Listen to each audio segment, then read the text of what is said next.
Think Disorder is a great magazine for a person like me. My name is LP. I'm a musician, a singer-songwriter. So I'm just like touring a lot in Europe right now. Yeah, I just put out an EP last year and putting out a full length this year. From 2006 to 2009, I was in the major label system, and I wrote somewhere in the area of about 140 songs, for me as an artist. When you get signed to a label, if you didn't already have your whole record ready, you start writing songs, for it. And I realized also that I was somewhat prolific at writing songs. One of them in particular got picked up by the Backstreet Boys, and there was like this kind of moment, like a song that you wrote for yourself could be picked up by another artist. So I embarked on a songwriter career.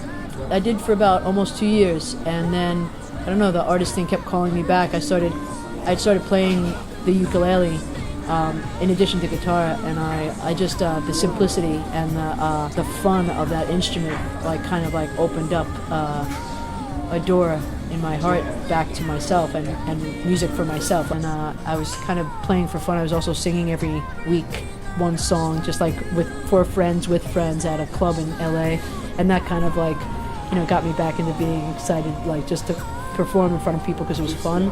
And I kept getting bigger songs with bigger artists. I had written, I kind of knew my record.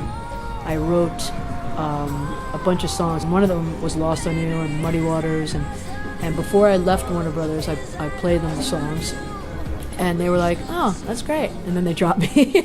So I was like, "Oh shit, I guess they weren't that great." And then I was lucky enough to get picked up by Vagrant Records, and we put the record out real indie style. And here I sit in England now.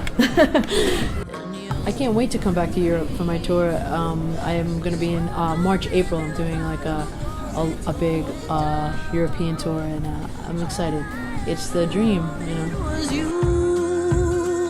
It's kind of been a process a little bit with writing for myself and writing for other people. I think when I started writing a song, I would be like, this is for somebody else, or this is for me, And now I'm getting very quick at what I think is for me. I don't put any kind of confines on how I'll write the song, unless I write with an artist in the room, because then I get to delve into their life and how they see the world. And I know for a fact, instead of guessing how they feel. I think when you're like a young songwriter or you're a young artist of any kind, you have to be very careful and diligent to protect your heart from naysayers and people of the like. All the suits in the world don't know for a fact what's good. And then when everybody's like, "Oh my God, that's amazing," they're like, "Yes, it is, isn't it? Fantastic. We need 10 more of those. Can we get 10 more of those?" And that's just the way of the world. Again, I tell that story about Lost on You and Warner Brothers, not because I want to vilify Warner Brothers. They're just a company like anybody else, and they did some really nice things for me.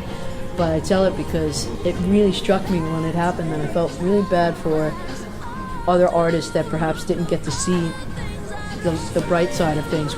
One of your jobs is to work on your thick skin and be truthful about what you create and not let anybody tell you it's bad, I mean, just keep going and keep working and keep getting better at what you do, and don't be deterred by people who don't believe in you, because, that's subjective.